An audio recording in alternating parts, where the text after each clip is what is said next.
আয়াত ৫৯। قل أرأيتم ما أنزل الله لكم من رزق فجعلتم منه حراما وحلالا قل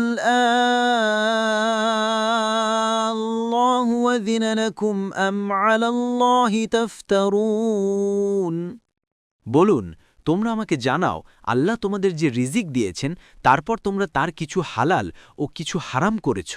বলুন, আল্লাহ কি তোমাদেরকে এটার অনুমতি দিয়েছেন, নাকি তোমরা আল্লাহর উপর মিথ্যা রটনা করছ? তাফসীর ১ নং ফুটনোটের বিবরণ। আয়াত নাজিল হওয়া সম্পর্কে ইবনে আব্বাস বলেন, জাহিলি যুগে তারা কিছু জিনিস কাপড় ইত্যাদি নিজেদের উপর হারাম করে নিয়েছিল, সেটার সংবাদই আল্লাহ তাআলা এ আয়াতে প্রদান করেছেন। তারপর আল্লাহ অন্য আয়াতে সেটার ব্যাপারে বলেছেন, বলুন, কে তোমাদের উপর সেসব বস্তু হারাম করেছেন যেগুলো আল্লাহ বান্দাদের জন্য বের করেছেন? সূরা আল আরাফ ৩২। তাবারি। মূলত রিজিক শব্দটি নিশ্চক খাদ্যের অর্থের মধ্যে সীমাবদ্ধ নয়, বরং রকমারি দান অনুদানও এর আওতাভুক্ত রয়েছে। আল্লাহ দুনিয়ায় মানুষকে যা কিছু দিয়েছেন তা সবই তার রিজিক, এমনকি সন্তান সন্ততিও রিজিক। হাদিসে বলা হয়েছে, আল্লাহ প্রত্যেক গর্ভবতীর পেটে একজন ফেরেশতা পাঠান, তিনি শিশুর রিজিক এবং তার আয়ু ও কর্ম লিখে দেন। দেখুন বুখারীতে ৩০৩৬। এখানে রিজিক মানে শুধু খাদ্য নয় যা ভূমিষ্ঠ হবার পরে এই শিশু লাভ করবে, বরং এ দুনিয়ায় তাকে যা কিছু দেওয়া হবে সবই রিজিকের অন্তর্ভুক্ত।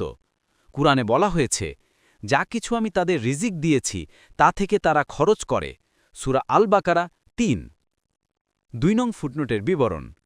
অর্থাৎ তোমরা যে এটা কত বড় মারাত্মক বিদ্রোহাত্মক অপরাধ করছ তার কোনো অনুভূতিই তোমাদের নেই।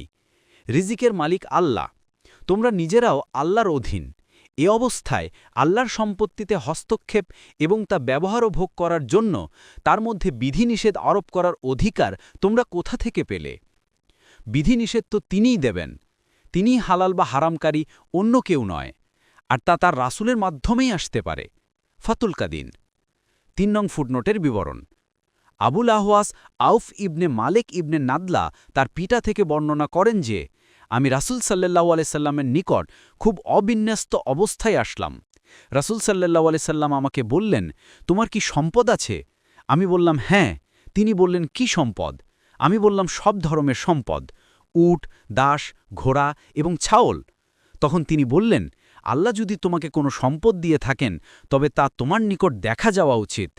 এরপর আরও বললেন, তোমার সম্প্রদায়ের উটের বাচ্চা সুস্থ কান সম্পন্ন হবার পরে তুমি খুর নিয়ে সেগুলোর কান কেটে বলো না যে এগুলো বহুর, এবং সেগুলো ফাটিয়ে দিয়ে বা সেগুলোর চামড়া ফাটিয়ে তুমি কি বলো না যে এগুলো সুরুম, আর এতে করে তুমি সেগুলোকে তোমার এবং তোমার পরিবারের জন্য হারাম বানিয়ে নাও? তিনি বললেন, হ্যাঁ। তখন রাসূল সাল্লাল্লাহু আলাইহি সাল্লাম বললেন, আল্লাহ তোমাকে যা দান করেছেন তা অবশ্যই তোমার জন্য হালাল। আল্লাহর বাহুর ক্ষমতা তোমার বাহুর ক্ষমতার চাইতে নিঃসন্দেহে শক্তিশালী, আর আল্লাহর খুর তোমার খুরের চাইতে ধারালো।